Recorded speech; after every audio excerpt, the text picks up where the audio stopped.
Hey there, listeners. Just a word of warning on this episode. We had a lot of problems with our recording quality. Not to bore you, but our microphone got a bit messed up. So I've salvaged what I can of this episode. The audio is pretty listenable now, but there's a few moments where it might get a bit crackly, so I apologize for that. Also, this episode is quite spoilery, honestly, so maybe give this one a miss if you are someone interested in playing Ravenloft games. This one's probably more aimed at the GMs or people who are just generally interested in the history of Ravenloft in general. That being said, it's a really fun episode, so if you're not scared of spoilers, go ahead and listen. Thanks. And I hope this doesn't hurt your ears too much. Cheers.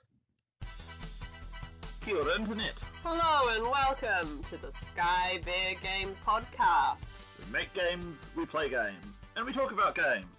So recently we were looking at some of our viewing figures, and we noticed that all of a sudden our Ravenloft episode that we did all the way back ages ago has become wildly popular. Yeah. Well, wildly popular by our standards anyway. Why could this be, we asked. Could it be because Wizards of the Coast is releasing a Ravenloft campaign setting for 5th edition? Revised and expanded and brought up to date with modern standards and philosophies? Nice. I'm really looking forward to this one. Anyway, we thought that since you all love Ravenloft so much, we would do another Ravenloft episode. Heck yeah. So, what we're going to talk about today, we've got two things that we're going to talk about. Firstly, we are going to take you on a trip, a retrospective through the Metaplot of Ravenloft. Hot damn. Back in the 90s, Metaplot was really, really popular, where there was an ongoing storyline that took place in adventures and D&D supplements and so on. I think the most infamous Metaplot was probably, White Wolf, but TSR had metaplots for all of their lines where there was ongoing events which players could influence, but normally only in very small ways, more like be spectators towards. So we're going to tell you about the 5 major events of the Ravenloft metaplot, the sort of ongoing storyline that they developed. Cool. And then after that, we are going to make some recommendations for the best Ravenloft products that you can get from the DMs Guild online. If you want to do some extra reading, if you're looking forward to the Ravenloft campaign setting coming out. Nice. Got our top 5 picks, which is actually more like 20 picks when we get to it. Sounds like you've bent the maths a little bit on that one. Before we get into that, We're a gaming podcast, not a math podcast. So, Ravenloft has a fairly strange metaplot compared to other settings. So you get things like Dark Sun, where they had the novels, which had an ongoing storyline where they killed off most of the big bads. Or Dragonlance, where they had a whole lot of novels which just kept on advancing the timeline. Ravenloft, by contrast, didn't really tend to advance its plot in novels. There were a bunch of novels, there were about 20 or so books, but they tended to just have little one-off adventures or the backstories for important characters. By and large, with a few exceptions, they didn't actually advance the plot.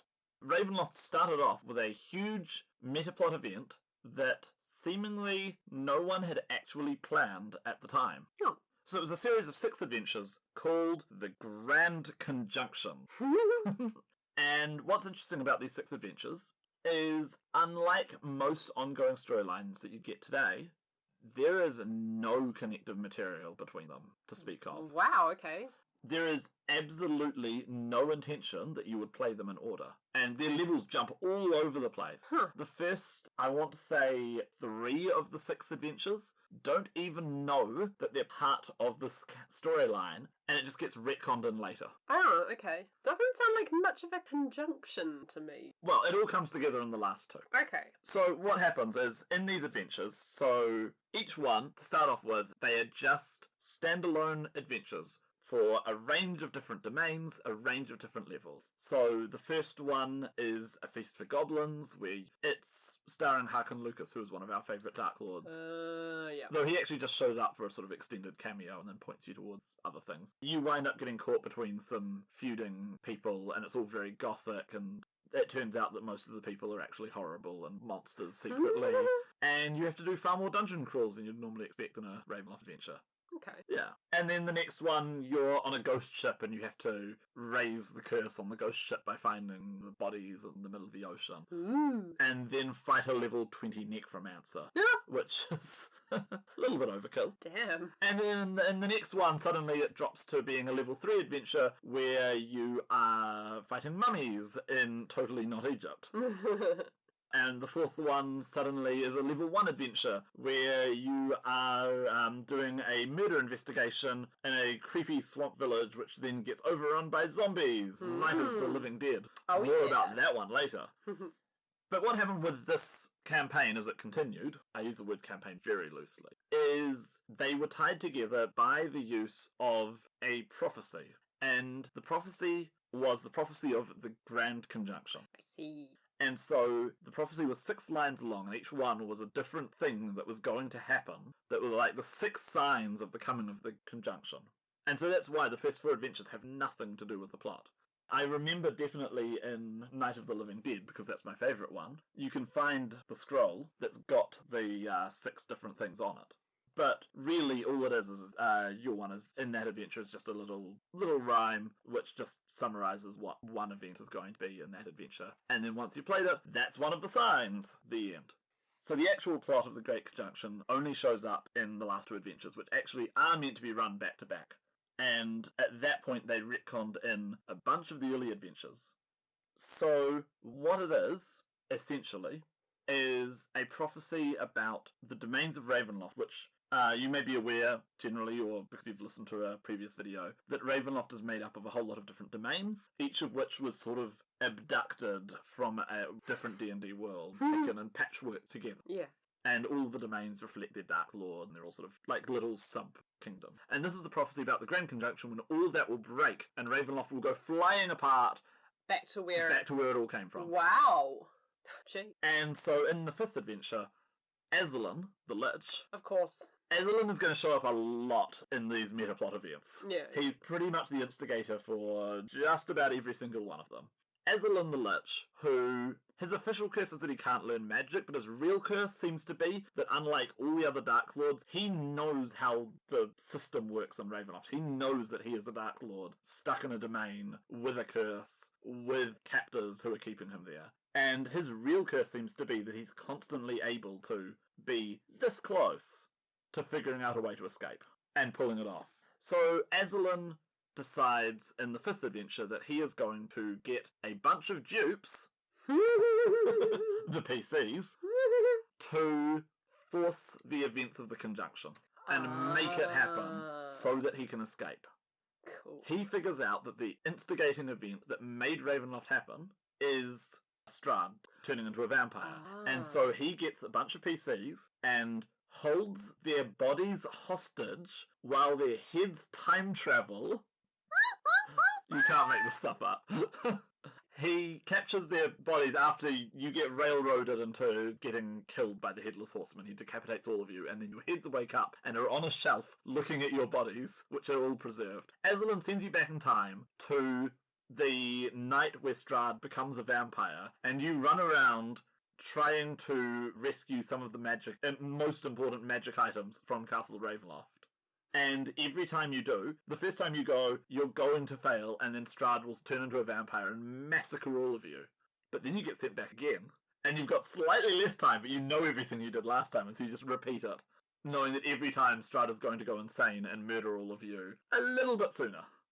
You want to play this now, don't you, Claire? I was honestly thinking, is this the thing you thought you had to put into Derwin's plot eventually? No. There was something recently that you went, that's what happens next with Derwin and Strahd. No, it's not. It's not that, it's okay. Not this. No, okay. no. Okay. This adventure, for all that it sounds cool while I'm describing it, is actually super railroady. Yeah. And not really a very good adventure. It sounds cool to describe it, though. Plus, if you sent Derwin back in time to try and save Strahd. Things might have unfolded differently. Yeah. I don't think the adventure actually makes any provision for what if the PCs try to redeem or stop Strahd. Or seduce. It's pretty much just, it's a railroad. Strada's going to kill his brother, get rejected by Tatiana, go crazy, and murder everyone. It's going to happen, and there's nothing you can do about it whatsoever. Just like how you are going to die in the first scene and get your head chopped off, and there's nothing you can do about it. And yeah. Yeah, nah. Anyway, after you go back in time, Azalin accidentally lets you escape. And then you get to run around in his castle, just like, it's sort of like a reflection of Castle Ravenloft. Cool. And then Aslan tracks you down as you escape with his phylactery, for reasons. And you kill Aslan! Wow! Sure you do. And then you leave his domain with his phylactery and with the holy symbol of Ravenloft. And trigger the Grand Conjunction, breaking the entire domain. Breaking the entire campaign setting. I'm sorry, what? Yep. Aslan dying means that his spirit goes back into his phylactery, and so when you take it out across the domain borders, that's the final triggering event. And so you just take Aslan out of his domain to freedom. And everyone else And is free too. as a result, because that's triggered the events, it sends everyone else home. And then the sequel to that, which is the only direct follow-up out of the entire 6-adventure series, you are now in Barovia, but actual real-world Barovia, where they remember Strahd as the great hero who vanished mysteriously on the night of his brother's wedding. Yeah, you're now there, and so is Strahd, and so is Aslan, and you get to watch them do NPC stuff. Oh. While you try and fulfill the final part of the conjunction. And by doing so, reverse its effects and reassemble Ravenloft. God. Why would you want to do that? So Ravenloft actually only comes apart for like one adventure, and then it's back together again. Why do you want to reassemble Ravenloft? Reasons? Because you like punishing people. Yeah, pretty much. Well, I think back in the original Ravenloft adventures, the assumption was that Ravenloft was a bad place, and you didn't want to be there, and everybody who was there deserved to be there. And so it's about putting the monsters back in their jails. And it's only later on that the focus changed to Ravenloft is actually a cool place in its own right, with actual innocent, decent people in it. And you might be people who live there who want to do things. See, that was the thing that I really liked, that you changed this, right, didn't you, about 5th edition 1? In 5th edition, in Curse of Strahd, they have it that due to the metaphysics that they've made up specifically for Curse of Strahd, most of the Barovians have no soul and aren't real people. Yeah. And that's awful. Yeah. But that was kind of something that got debated back in original 2nd edition Ravenloft, was who are all the random people in Ravenloft? Are they real people? Are they just made up people? What are they? And then right at the end of 2nd edition, and particularly in 3rd edition, the line changed sharply away from that and went, actually, that's what you are. And there are good people, and there is beauty, and the world isn't as utterly awful as it seems. And then in Curse of Strahd, they went back to, no, it's the worst. So this whole time, I've got to admit, I'm picturing Aslan as Zycon from Order of the Stick. Well, see, the difference is Zycon is basically a slacker sorcerer, Yeah. whereas Aslan is more like, he's super type A. He's he's a wizard. His name even means wizard. Aslan's not his birth name. That's a plot point. It's his title, and it just means Wizard King. Okay. But yeah, Aslan the Wizard King. Aslan is super prepared for everything. He's organised, though the plot point for the Great Conjunction is that he was so hasty to do it that he made the 5th and the 6th lines of the Hexad happen in the wrong order, and because they happen in the wrong order, that's how it was able to be undone. And that if he'd been a bit more patient and he had done things in the right order and not forced it, maybe it would have happened permanently. Jeez. Also, another fun sort of trivia point, when the Grand Conjunction happens and everybody gets sent home for like a week or two, and Strahd goes back to modern-day Barovia, guess who the Queen of Barovia looks just like? Oh, no! Good God. It's Tatiana! That girl never gets a break. She really doesn't. And, of course, Strahd successfully manages to seduce her, as I remember. And then the Ravenloft gets reassembled and suddenly he gets pulled through dimensions back into his prison again. And Aslan successfully broke Ravenloft and successfully escaped. And then it all came crumbling down around his ears at the last minute. Not again for him, but this is going to be a thing. Yeah. But the real reason for it was that the original Ravenloft setting, there were a few things in it that were a bit naff. there are a few domains that didn't really fit with the sort of the core, which is the main area. Some of the domains in it just didn't really fit the whole sort of generally Eastern European medieval to Renaissance thing that was going on. And so when Ravenloft came back together, suddenly they were somewhere else. Ah, okay. Some domains just weren't very interesting, and when Ravenloft came back together, they vanished. Okay. They just never came back again. Some domains, they came up with some new ideas for domains that they thought were cool, and suddenly new domains showed up and joined in, and I think a couple of domains merged. A couple of Dark Lords who weren't very cool died off during the thing or lost their Dark Lordness. So it was really just an excuse to reshuffle the whole set around. Okay. The other interesting trivia point is that there was a 7th adventure that was meant to be part of it. Oh. And so ever since there's been this weird sort of a thing. So the final line of the Hexad, I've got them right here. Oh, so the 5th line, which is the one that shows up in the final adventure, is Enagera will make his fortunes reverse, dooming all to live with the dreaded curse. Enagera is a demon who shows up in the final adventure in a really stupid plot point that I don't like. Turns out Strahd had already sold his soul to a demon before he sold his soul to death. What? That's dumb. I don't like it. He's supposed to be... Yeah. I don't know. Anyway, however, that wasn't what the line was meant to be about originally, because Enagera, reversed, is Arajani. And Arajani is the name of a Rakshasa, that's a Tiger Man, Dark Lord, in Sri Raji, which is the sort of Indian horror domain. And the very next adventure that got published was one about Arajani. And so originally that was meant to be what that line was about. But then when they actually got around to writing it, it changed. And so now there's just this weird case of there is a fiend in Ravenloft who has the exact same name as a Dark Lord, but reversed. It's just funny. Weird trivia point. Do you think that, like, it was a project management mess up and someone didn't get the memo, or...? I don't know. All I know is I know in one of the later books, I can't remember which one of the later books, someone in character, in the setting, points this out and goes, what's that about then? That's funny. I noticed that this is a recurring theme. You're going to talk more about sort of weird little dead ends in Ravenloft. Yeah.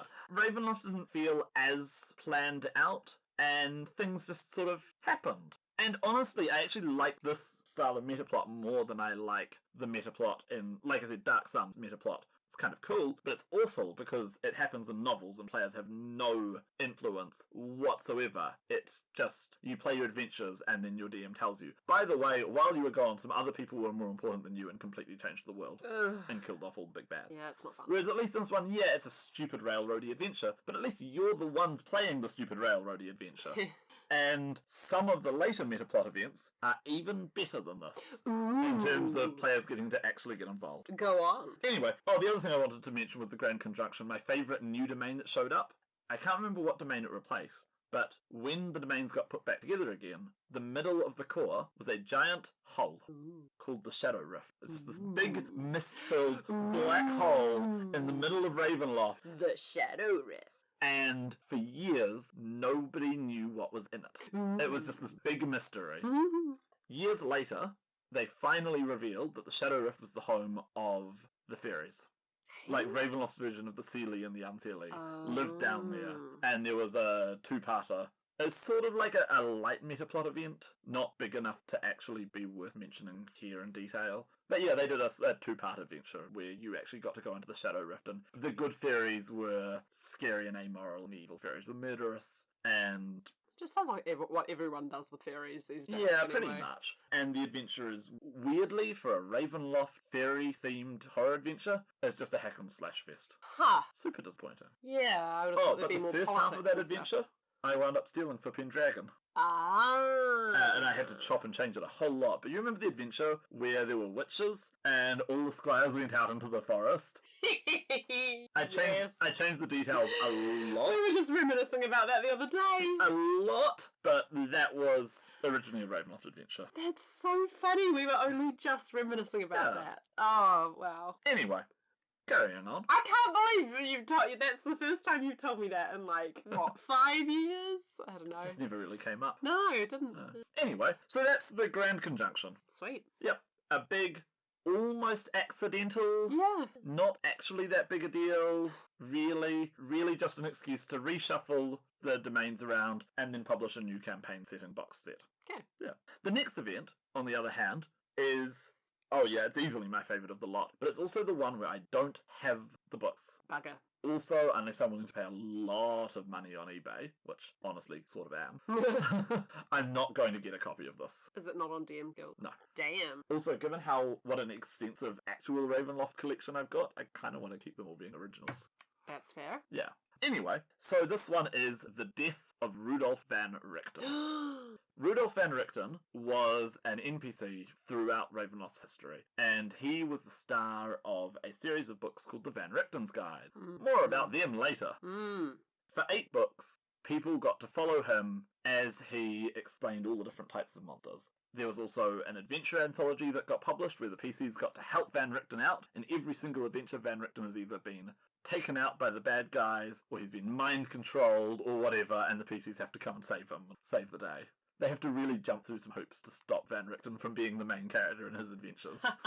He showed up in some novels. I don't think he ever got a novel to himself, but I remember in Strahd's novel, I Strahd, Van Richten gets the framing fiction. So he was a fairly big, prominent character, and he had this whole storyline play out over the course of his guide. And then the guide's finished, and TSR released a box set called Bleak House, The Death of Rudolf van Richten, in which I understand this is a box of adventures. There's 3 adventures in there. I understand it's really, really good. But I don't really have any personal experience with it because, like I said, I don't have this one and I haven't read it. What I do know is it's a trilogy of adventures. In the first one, you get captured by an enemy of Van Richten, I believe he's in there too, in an asylum, where you then proceed to psychologically torture your players for the rest of the adventure. Oh, damn. Sounds like exactly my sort of campaign. I have heard it is terrifying, and every comment I've seen about it says, like, make sure your players are okay with this. This will actually scare them.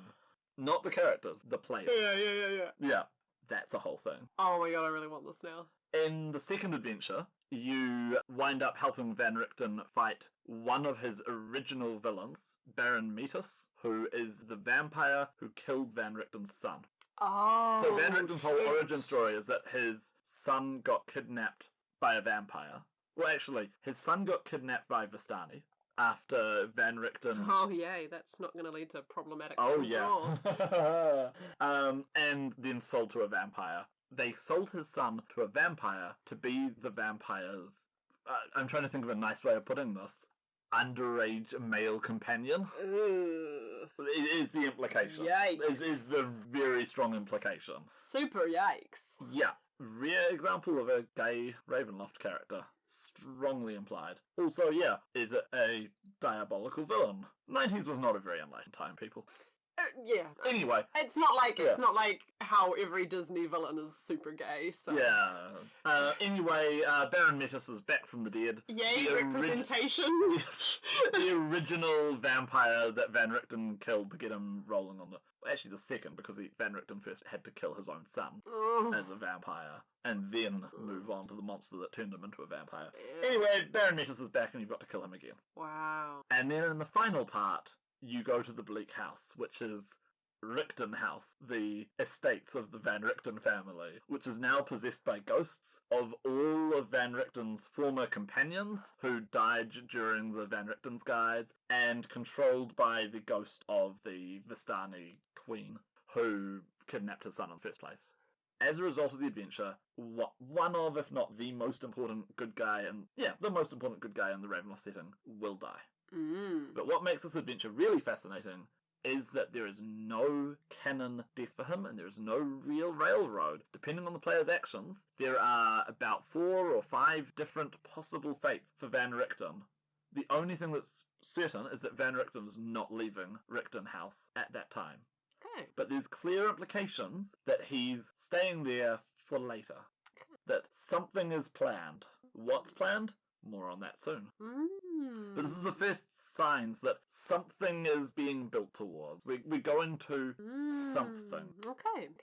I reckon that what you did, just going back to the idea of Van Richten not taking over as the main character, Yeah. I felt like when he first showed up in Curse of Strahd, when you and I were playing, that you played that well, because there was an initial bit of me which was like, well, how does he not become our Van Helsing telling us what to do at this point? Van Richten's an interesting character, actually, because across the editions, he completely changes who he is as a person.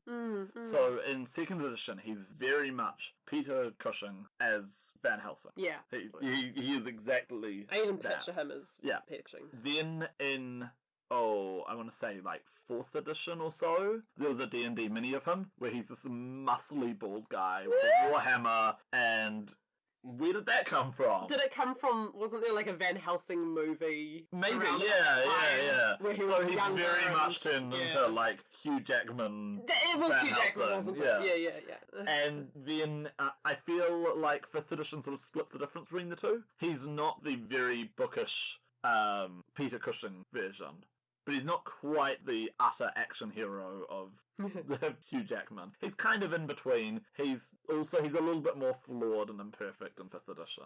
Yeah. I don't know, I kind of like the original, but that's because the one I started off with. Yeah.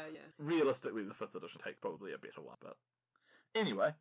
The third major Metaplot event was a trilogy of adventures with a bonus 4th part again, see this thing? Called The Grim Harvest. This is another one where I haven't actually read it or own it. I've had the opportunity to buy some of it, but I understand it's not very good. Oh, no. So, The Grim Harvest is about Adrilan the Lich. Hey, that guy. That guy! And his latest plan to break out of Ravenloft. He's figured out what he did wrong last time, and he's going to fix it this time. And so... he's such a positive, optimistic, See, this is why... action-taking villain. This is why he's my favourite villain in Ravenloft. I like him. Because every single Metaplot event, pretty much, is a result of Azalin. He never... some of the Dark Lords just sit on their butts the whole time. They don't do anything. Looking at you, Lord Soth. Not just Lord Soth, a bunch of them. Strahd doesn't really do anything. No, he just sits there and looks over and over. Some of the others are even worse. But Aslan is constantly... He's like Skeletor. Yeah. Every time he loses... He analyzes what he did wrong, he figures out what he needs to do next time, and he comes up with a whole new plan. Ah! Actually, I kind of like Azalin as Skeletor. If he ever shows up, you know that I'm not gonna, be able to see him as... Curse you, Darwin! You foiled me for the last time! Anyway, Azalin decides to ascend to becoming a demi-lich, which is the same sort of thing that Acererak from Tomb of Horrors is. And he feels that by doing this, he will circumvent the rules that have kept him trapped in Ravenloft. It doesn't work. His ascension goes wrong, and he explodes.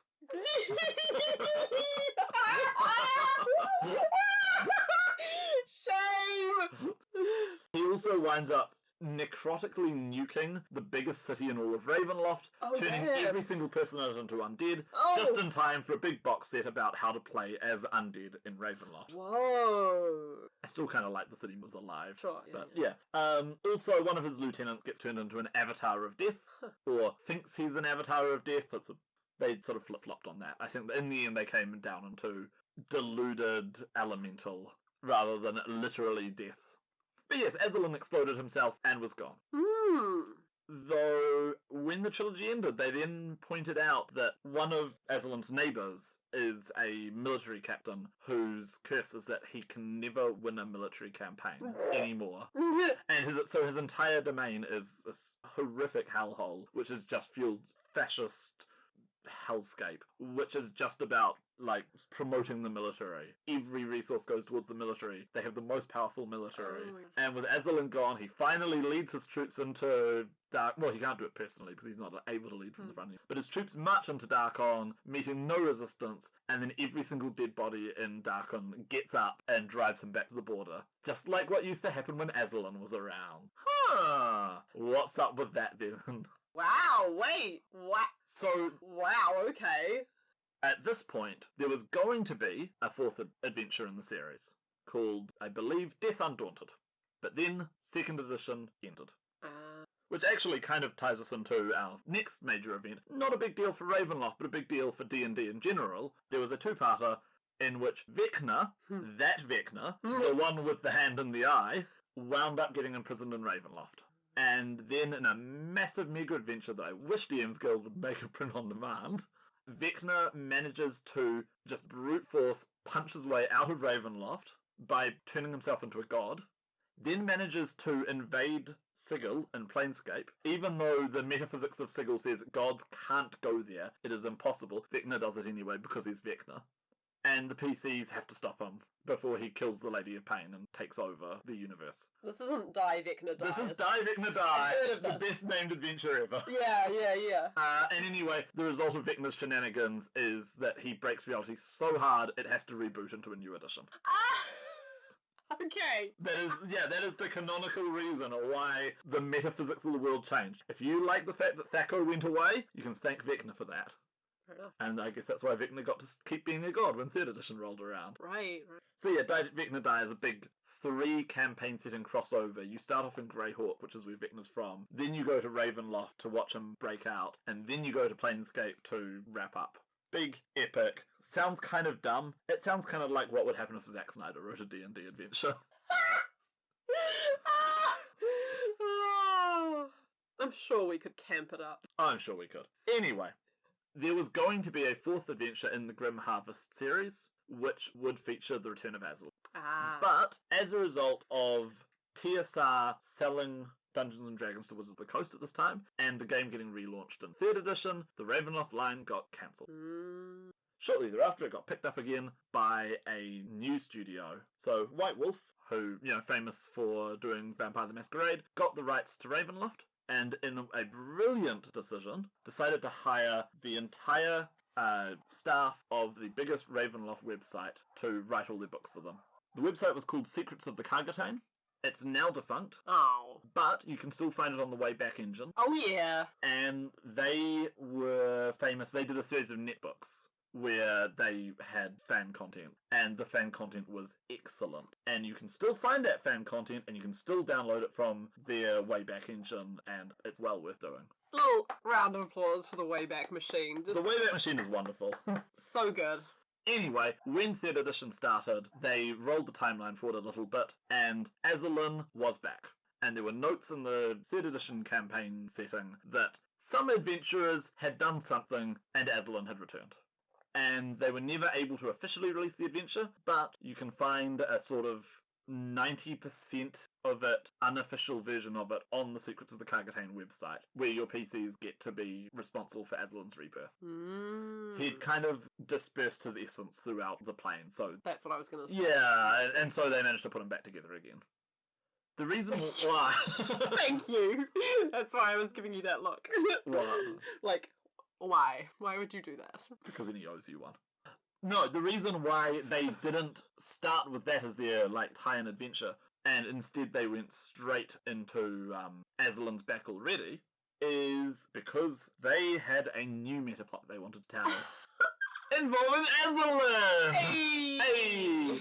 I mean, to start off with, they don't actually say it's Azulin. So, their main book series during the 3rd edition reboot for Ravenloft were the Ravenloft Gazetteers. Ah, yes. Ravenloft never really did that much detail about its domains. They tended to be very quick sketches of, here's a place that reflects its Dark Lord. Here's the Dark Lord, that's what you need to know. Yeah, watch this classic movie, and you've got it. Yeah. And so these were books that actually really, really went deep into the setting and all the information that had come out so far, because these were the biggest Ravenloft fans in the world writing these. They were incredibly, tight continuity, calling on everything, expanding out all the domains, doing really deep dives. The Gazetteers are wonderful if you can get your hands on them. They're not on DM's Guild, unfortunately. Anyway, the Gazetteers are written in character by a scholar called S, who has been hired by a mysterious patron to travel all of Ravenloft and assemble Gazetteers and then report back on them. And S, who is a wonderful, sarcastic character, she's great fun. S starts off by saying, I don't know who my patron is, but I'm not an idiot, so I'm dedicating these books to Azulin. Also, the Gazetteers have commentary in them occasionally by whoever the patron. It's Aslan. It's Aslan, guys. It's not meant to be a secret. It's Aslan. What is a secret over the course of them is Aslan is looking for something.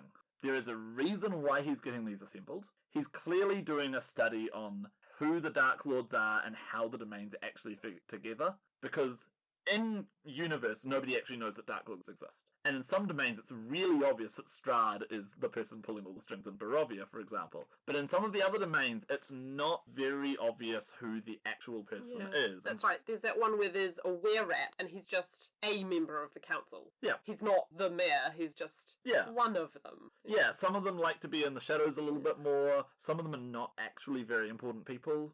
And so in the study, the scholar S goes and actually tries to figure out when was this domain created, what's real history and what's fake history, who's the inciting character, what's going on. Who's the little grain of sand around which this pearl is formed. Yeah. And even that's not really what Aslan's after. So this was going to be a 13-book set in which S slowly travelled across all the domains in the core, and then went out to sea, and then went to all the little islands of terror, which are like the little floating domains that aren't part of the main cluster. And over the course of this, the mystery would unfold. However, only 5 came out. And for years, the authors refused to say exactly what was going on, except that someone, at one point, had managed to guess what was going on. Eventually, though, years and years and years later, John Mangrum, who was the main author behind this, spilt the beans.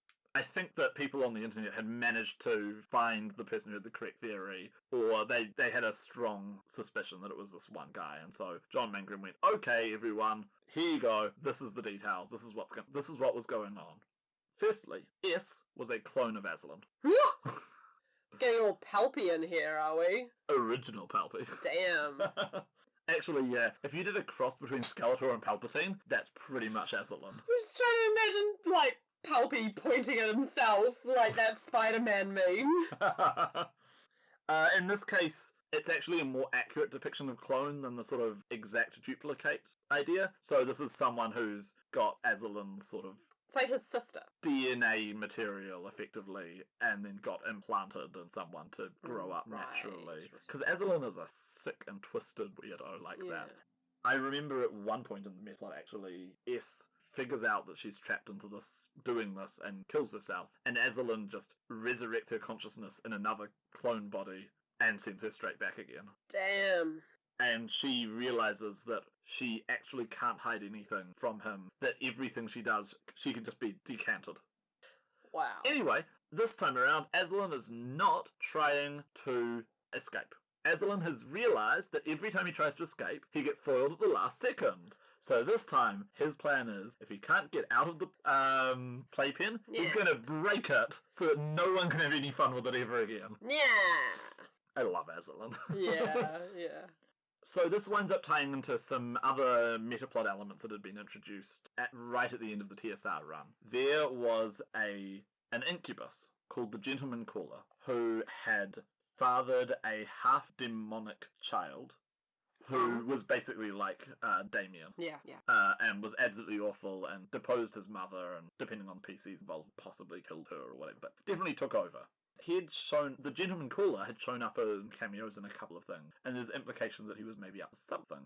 So what was happening was the Gentleman Caller had fathered 13 children, and one of them appears in each of the Gazetteers. I think actually because of some organising reason, one of the Gazetteers has 2 of them, another one doesn't have any, but it was meant to be 1 per Gazetteer. And as a result of their half-fiendish nature, they had the ability to ignore the borders. I was going to say, because I was going to ask, how is S getting around these borders? Oh, if a Dark Lord wants to put up the borders and she's stuck. Otherwise, she just travels. Okay. The whole thing with the borders is just meant to be a way to stop PCs from running away. Yeah. Anyway, Aslan's plan was to assemble these children and use them to permanently break the borders between domains. All the Dark Lords would be free. And then they would all just start smashing each other's domains willy-nilly. I sort of love it. Yeah. So it's very much, if Aslan can't win, he's going to make sure that nobody wins. He's going to break Ravenloft from the inside out. and it wasn't going to work. Oh, yeah. Of course. It was going to come super close. So, in the very final gazetteer, S was going to find the final child was being protected by an archangel who runs the travelling carnival, who is therefore in a place where Aslan cannot get to them.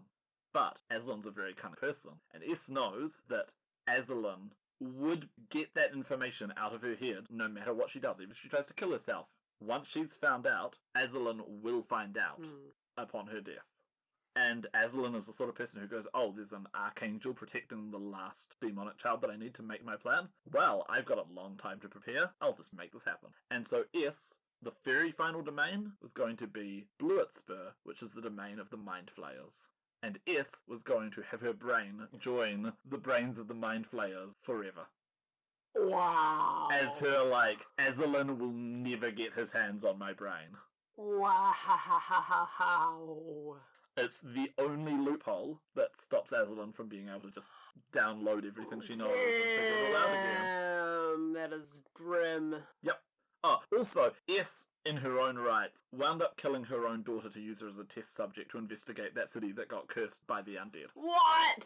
Yep. So S was not a very nice person, if that helps. Oh my god. I'm also pretty sure that at one point she captures a werewolf and vivisects it. Oh! For science.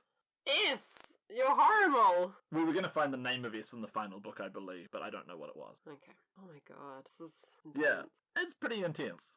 Also, the whole saga of S, to me, is another pretty cool metaplot, because it's a metaplot that doesn't actually wind up changing the world that much. Yeah. It's a big meta story that involves all the domains that has no bearing on your PCs. Yeah.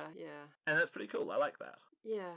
Anyway, the final metaplot event for Ravenloft never happened. This is kind of a theme of Ravenloft, isn't it? There's a lot of these, would've, could've, should've events. The Ravenloft Gazetteers got cancelled when White Wolf lost the license for Ravenloft. The rights returned to Wizards of the Coast, who have never meaningfully done anything with Ravenloft since. I mean, they've reprinted or revised the original Ravenloft adventure every single edition because of classic. But they've never actually continued the campaign setting as a campaign setting since. Until now. And even then it sounds like they're doing more of a reboot rather than a continuation. But ever since the end of 2nd edition, there were rumours that something was coming. I mentioned this with the death of Rudolf van Richten. Something was being built towards, and it was called the Time of Unparalleled Darkness. And your guess is as good as mine. What we do know is, had the Gazetteer series continued, it would have ended 13 years in game time before the Time of Unparalleled Darkness. The John Mangrum and the other writers felt that if they'd managed to get to the 13th book, that would have been about the time, and I think they're pretty accurate with this actually, that would be about the time that 3rd edition would have wrapped up, and that 4th edition would have come along, and so 4th edition Ravenloft would have been the Time of Unparalleled Darkness. Sure, plenty of people thought it was the Time of Unparalleled Darkness. Oh! Obviously they didn't predict what 4th edition would actually look like. But the seeds had been set since the 90s for the Time of Unparalleled Darkness. I think the death of Rudolf van Richten was about one of the first references to it. The adventure with Malocchio Adair, aka Damien, the half-demon Vistani child, definitely was another reference to the Time of Unparalleled Darkness, and there were a few more that got speckled through, and in 3rd edition they mentioned it too. It would have been, they say, as if all the dread possibilities... They used to have sidebars that were called dread possibilities, which were like, what if this was going on? What if every single one of them was true?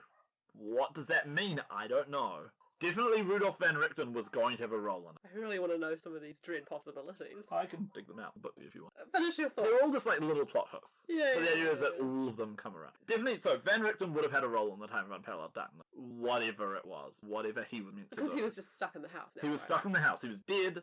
Unless he wasn't, but he was definitely stuck in that house for later. One of the TSR writers said that they had an idea that it might involve time travel. That you'd go to the Time of Unparalleled Darkness, realize it was dark and unparalleled, realize it was bad, right? Yeah. And then you'd go back in time and try and fix it. But what actually was the Time of Unparalleled Darkness? Dunno. Nobody knows.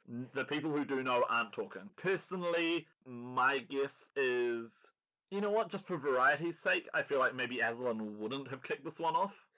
Though the other possibility I think they hinted at is that maybe if Aslan had managed to succeed at what he was doing, that would have been the catalyst for events rolling towards the time of Unparalleled Darkness.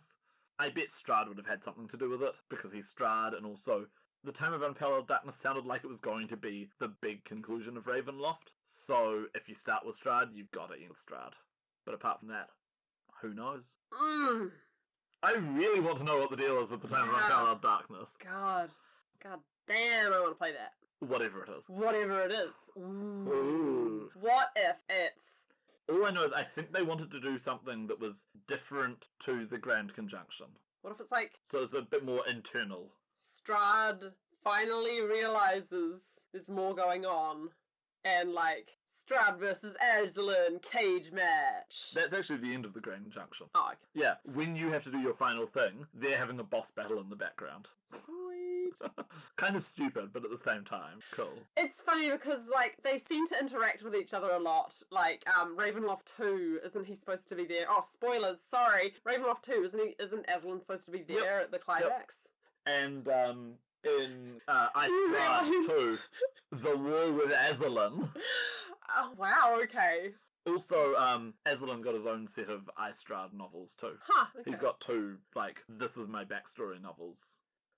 Okay, So, now that you've had a, quick, inverted commas, a quick summary of the, Ravenloft metaplot, some of the highlights, there's a few other things that were going on. You know, various Dark Lords came to power and went away and, you know, what have you. But I think those are the sort of the main beats. We're now going to get into the second half of this, which is our top Ravenloft products.